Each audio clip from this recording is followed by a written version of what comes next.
సరిగా 10,000 రూపాయలు ఇచ్చేస్తే సమస్య పరిష్కారం అయిపోతుంది అనుకో.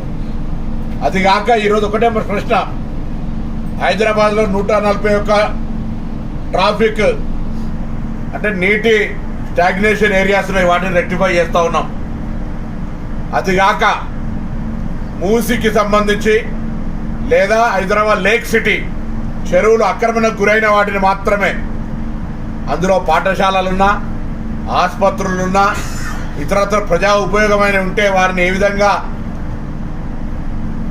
మార్చాలి, ఏ విధంగా దానిను ఆల్టర్నేటివ్ చేయాలని తప్ప వాళ్ళని రోడ్డు మీద పడేసే విధంగా ఎన్ని ఫిర్యాదులు ఎక్కడ స్పందిస్తున్నాం. కానీ ఎక్కడైతే ఆక్రమణకు గురై అనుమతులు లేకుండా ఉన్నాయో హైడ్రాకు సంబంధించి ఆ కార్యక్రమం జరుగుతూ ఉంది. హైడ్రా ఇస్ డిఫరెంట్, మూసీ కార్యక్రమం ఇస్ డిఫరెంట్.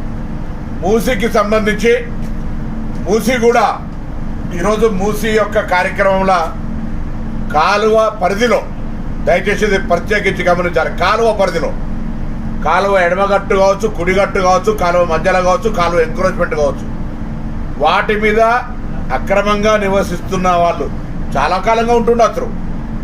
వాళ్ళందరినీ మేము ఒక్క మాట కూడా అక్కడి నుంచి బలవంతంగా ఖాళీ చేపిస్తలేము. మళ్ళీ చెప్తా ఉన్నాం, మూసీ పేరు మీద ఫేజ్ 1 కింద ఎవరైతే మూసీ బెడ్ ఉందో, అంటే కాలువ కుడిగట్టు ఎడమగట్టు మీద ఆక్రమణకు గురి అయి ఉన్న నివాస స్థలాలలో ఉంటున్న వాళ్ళందరికీ ప్రత్యామ్నాయంగా డబుల్ బెడ్రూమ్ ఇవ్వడంతో పాటుగా వాళ్ళ పిల్లలకు సంబంధించి విద్యా అవకాశాలు అక్కడనే దగ్గరలో గురుకులాలు కావచ్చు, ప్రైవేట్ పాఠశాలలు కావచ్చు, ప్రభుత్వ పాఠశాలలు కావచ్చు, లేదా ఇతరత్ర వాళ్ళకు ఉండబడేటువంటి హాస్టల్స్లో కావచ్చు, అడ్మిషన్లు విద్యాపరంగా ఇక్కడ కూడా విఘాతం కలగలేకుండా చర్యలు తీసుకుంటారు. 2, మెక్మా ద్వారా ఉపాధి హామీ. ఇప్పుడు ఇక్కడ ఉన్నటువంటి కాలువలు ఉన్నటువంటి వాళ్ళకు ఉపాధి లేదు, వాళ్ళకు వేరే ఎక్కడో ఏదో కార్యక్రమం చేయాల్సి వస్తుంది.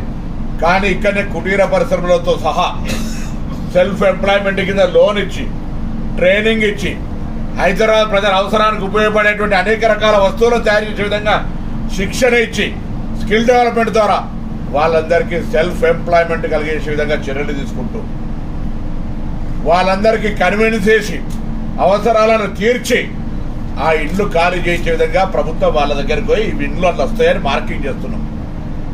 ఎక్కడో ఒక ఇల్లు కూలగొట్టింది కానీ, బలవంతంగా బయటికి గెంటేసింది కానీ లేదు.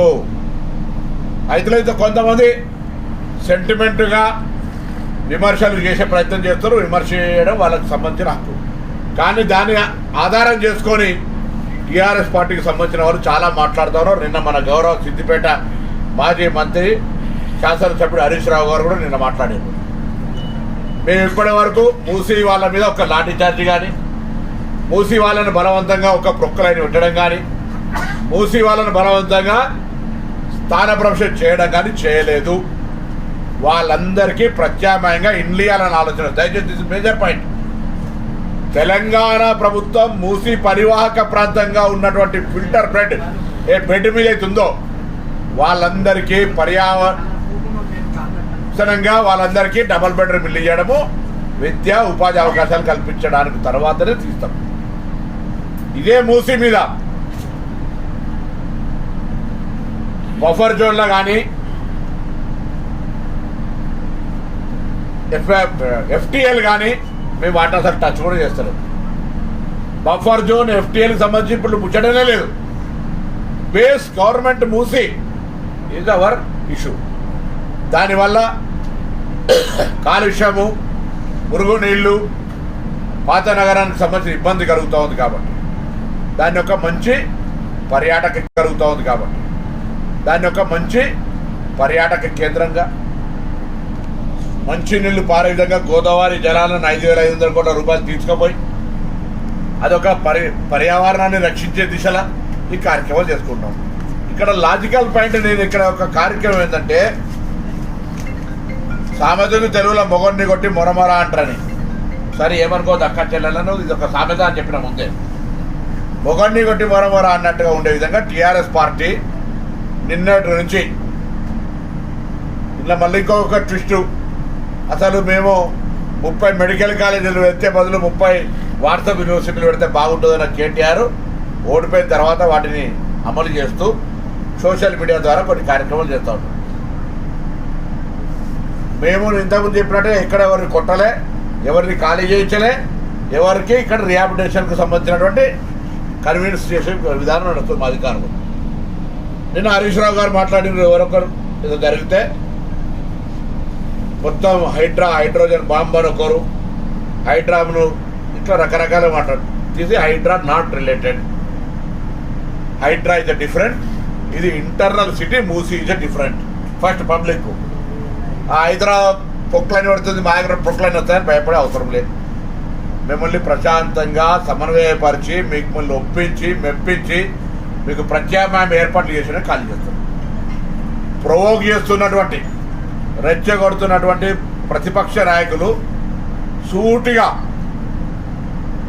ఇక్కడ సిద్దిపేట కేంద్రం నుంచి ప్రశ్న అడుగుతున్న టీఆర్ఎస్ ప్రభుత్వాన్ని మీరు చూడండి అయితే జరుగుతుంది. దయచేసి ఆలోచించండి. దీర్ఘకాలిక ప్రయోజనం కలిగేటువంటి ప్రజలకు ఇబ్బందిగా మారుతుంది. హైదరాబాద్ బ్రాండ్ ఇమేజ్, హైదరాబాద్ అభివృద్ధికి సంబంధించినటువంటి ఇబ్బంది కలిగే అవకాశం ఉంటుంది.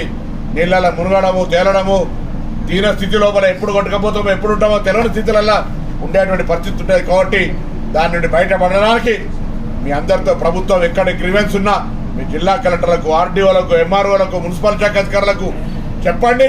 మీ సమస్యలన్నీ ఏమి ఇబ్బంది లేకుండా, బలవంతం ఒత్తిడి లేకుండా అన్ని రకాల సమస్యలు పరిష్కరించి సంతృప్తి చెందిన తర్వాతనే షిఫ్ట్గా మనం కోరుతూ ఆ యొక్క మూసీకి సంబంధించిన నిర్వాసితుల జీవితాలతోటి ఆడుకోవద్దని టీఆర్ఎస్ పార్టీ నాయకత్వం విజ్ఞప్తి చేస్తున్నా.